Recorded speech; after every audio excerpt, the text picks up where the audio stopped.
Je disais en première question à ton joueur tout à l'heure, c'était soirée cadeau, hein? Mais avec un X. Voilà. Donc à ce niveau-là, quand vous offrez autant de choses à un adversaire qui n'en demandait pas tant, surtout des cadeaux dans les conditions où on les a offerts, même si je pense qu'on fait un match qui est plutôt bon dans l'ensemble, enfin, dans le jeu, dans ce qu'on a voulu produire, mais on peut pas espérer grand-chose quand on donne 3 buts, parce que c'est le cas. Hein. Un petit penalty peut être sévère, mais malgré tout, on donne l'occasion à l'arbitre de le siffler, donc on peut pas espérer grand-chose. On a fait les efforts jusqu'au bout, essayer de mettre ce petit deuxième pour encore y croire un peu, mais bon. Tu y as cru? Si on avait mis le deuxième, oui, je pense. Ouais, si on avait, j'y croyais. J'y croyais, parce que il y en a quelques-uns qui sont pas passés très loin. J'y croyais, que même en faisant autant d'erreurs, qu'on pouvait faire un résultat. Mais on en a fait trop. Voilà.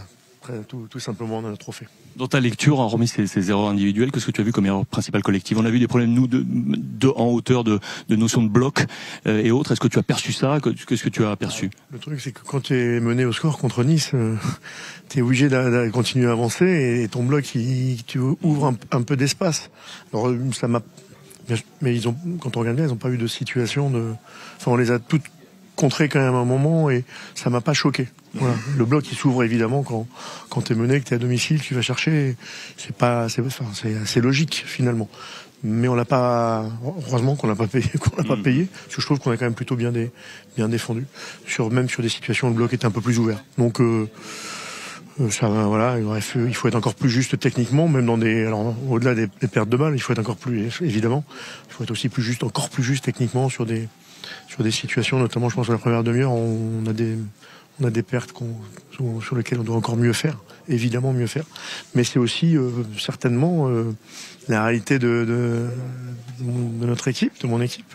C'est qu'on a beaucoup de bonnes choses, mais qu'il nous manque encore, pour être vraiment là-haut, il nous manque encore ces choses-là. Il faut l'accepter, puis travailler, puis c'est tout.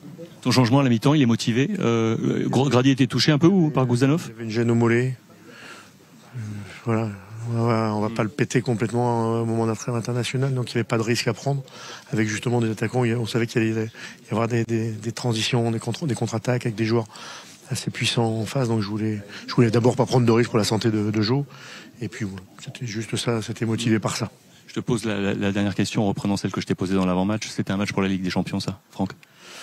C'est sûr que quand tu joues des adversaires directs, c'est un match pour l'Europe déjà, évidemment. La Ligue des Champions, je sais pas, parce que ni eux ni nous n'y étions avant la journée. Mais en tout cas, c'est un match qui compte pour l'Europe. Et il y en aura encore d'autres qui vont compter, mais là, face à un concurrent direct, évidemment que c'est frustrant.